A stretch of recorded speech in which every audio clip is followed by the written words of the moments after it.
안녕하세요, 일렉트로캠입니다. 오늘은 일론 머스크가 트위터에서 밝혔죠. 이 데이빗 리라고 굉장히 유명한 유튜버님께서 아이디어를 하나 냈는데, 옛날에 이제 일론 머스크가 설립했던 그 회사 이름 X로 그러니까 지주 회사를 일종의 만들어 보는 게 어떠냐라는 걸 이제 제안했는데, 일론 머스크가 굉장히 굿 아이디어라고 그냥 이야기를 했습니다. 그래서 이것에 대한 기사들이 나왔고, 이것이 진짜 진행이 가능한 일인지 한번 알려드릴까 합니다. 결론을 말씀드리면 쉽지 않습니다. 기사에선 굉장히 쉽다고 얘기했지만 이 기사 역시도 마지막엔 그냥 굿 아이디어일 뿐 실행 가능성이 그리 높지 않습니다. 높지 않은 이유에 대해서 이제 알려드리도록 하겠습니다. 이 지주회사를 만드는 것에 대해서 이미 선례가 있습니다. 이제 구글이죠. 구글도 되게 다양한 프로젝트를 갖고 있는데, 결국 이제 알파벳이라는 지주회사를 만들고 그것들을 이제 모으는 작업을 했습니다. 그러니까 알파벳 같이 할 수도 있겠죠. 가장 쉬운 방법은 알파벳을 따라하는 겁니다. 구글 같이 회사를 꾸리면 되겠죠. 근데 근본적인 문제가 여기 있는데, 일론 머스크는 상장하는 걸 좋아하시는 분이 아닙니다. 예전에 기억하시는 분이 있을지 모르겠지만, 테슬라를 본인이 다 사서 딜리스팅을 하려고 했죠. 그러니까 일종의 상장 폐지인데, 그러니까 회사가 망해서 상장 폐지가 아니라 회사를 다 사버려서, 그러려다가 이제 그런 발언을 트위터에 올렸다가 뭐 숏 치시는 분들 때문일 수도 있고, 그런 얘기를 했다가 SEC한테 이제 고발당해서 벌금도 왕창 내셨죠.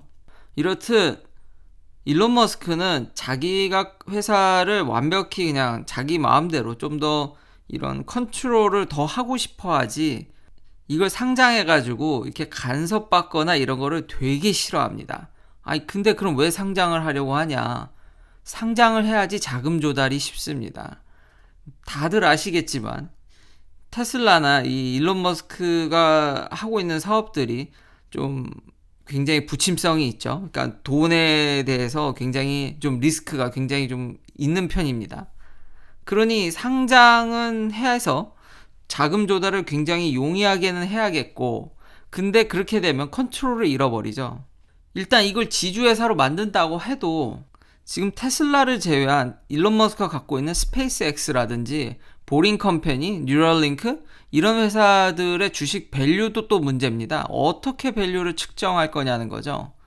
그러니까 테슬라를 다 사는 방법이 그때는 그렇게 이제 실패하고 심지어 벌금까지 냈지만, 이제 그나마 이제 떠오르는 방법이 뭐 테슬라 보드 멤버에 레리 앨리슨이 있는 줄 몰랐는데, 이 사람 오라클 사장입니다. 오라클 CEO인데 오라클이 자기 거죠.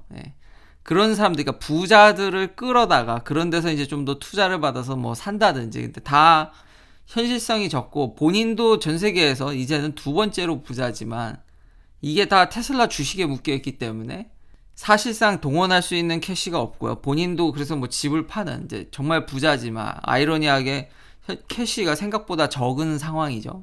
그러니까 다 현실성이 없고 본인도 원치 않는데 이런 거에 자꾸 혹하는 이유는 자금 조달이 용이하기 때문입니다. 근데 왜 데이빗 리 같은 분은 이걸 왜 제안을 했냐면은, 저희 같은 사람들이야 당연히 지금 일론 머스크가 하고 있는 사업이 굉장히 팬시합니다. 그리고 굉장히 이 성장 가능성이 무궁무진합니다. 근데 현재 올라와 있는 회사는 테슬라 딱 하나입니다. 약간 인다이렉트하게 옆구리를 하나 찌른 거죠. 아니, 네가 갖고 있는 회사 정말 마음에 드는데, 이렇게 아주 부자가 아니거나 뭐 그러니까 정말 전 세계적으로 알려져 있지 않으면 이런데 스페이스X라든지 이런 회사들한테 일반인이 투자하는 건 어렵습니다. 그러니까 간접적으로 투자를 하고 싶어서 저는 이런 얘기를 했다고 보고요. 거기다가 실질적인 장벽, 그러니까 일론 머스크가 설령 그 양보를 하고 자금 조달이 훨씬 용이하니까 상장을 한다 치더라도 스페이스X는 정말 문제입니다.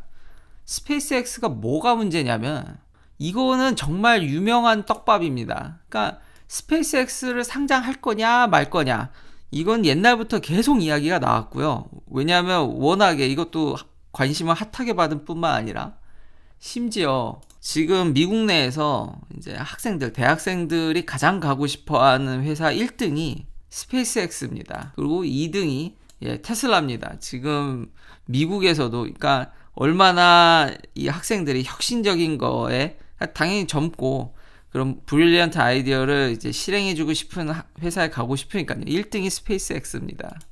예, 그 정도니 학생들만 그렇게 관심이 있겠습니까? 주주들도 굉장히 관심이 많죠. 참고로 근데 이 두 회사 다 임금이 좀 짠 편이고요. 근무 환경이 아주 좋다라는 얘기는 아무래도 급성장하는 데다가 이 회전이 빠르다 보니까 안정적이진 않아 보입니다.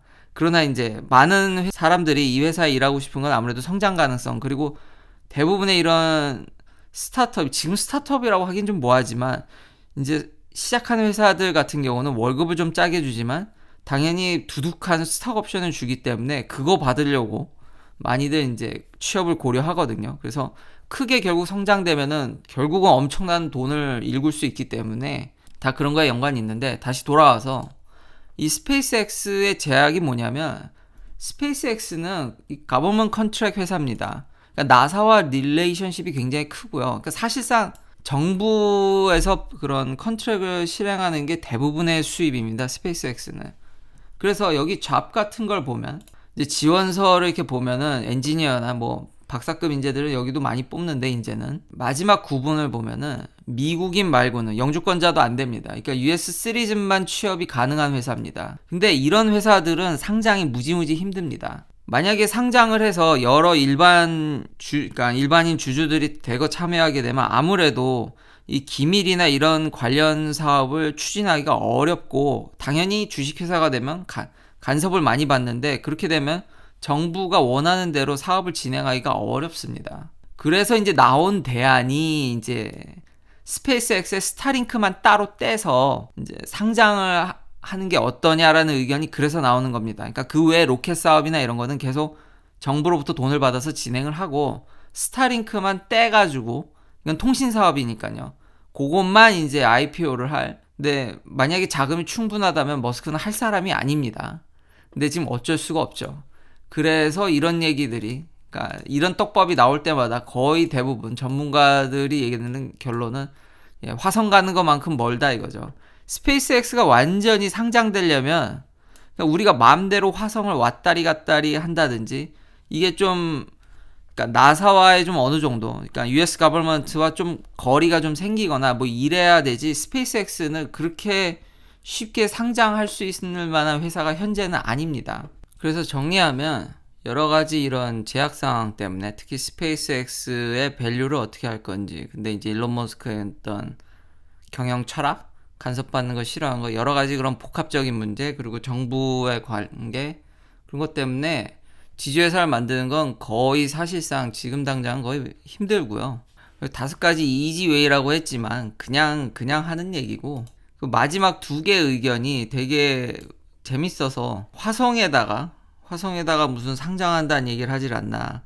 비트코인을 다 팔고 이제 테슬라를 사라. 그러니까 혼자 할 수는 없으니까 일부의 이제 어쨌든 그래도 부자들, 아까 말한 그 레리 앨리슨 같이 그런 사람들 이제 끌어들여서 뭐 한다든지, 이런 류의 이야기들이, 특히 화성 얘기는 화성 상장법, 뭐 자기만의 원하는 뭐 그런 걸 해서 한다는 이 얘기는 정말 웃겨서 갖고 왔고요. 그치만 스페이스X는 아니더라도 이거는 실제로 좀 가능성이 있습니다.